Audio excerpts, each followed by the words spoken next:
Sitting here with a man named Noah. Hey. And he is an expert at Rubik's cubes. I'm an expert.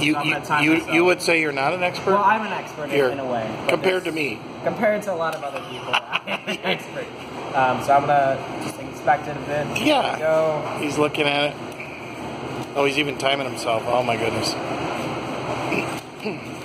Whenever you get a chance, you always time yourself. And whenever I got my phone on me, I always try to time myself.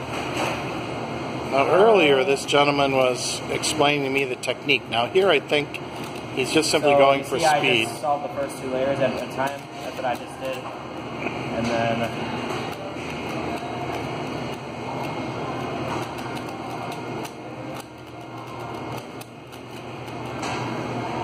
Oh my goodness. Wow, that is pretty good, Noah. Yeah. That's amazing. Appreciate it. Yeah, for sure. That is very neat. Wow. Well, Noah, thank you. Thank you for demonstrating that. No problem. Yeah. Yeah. All right, I'll cut.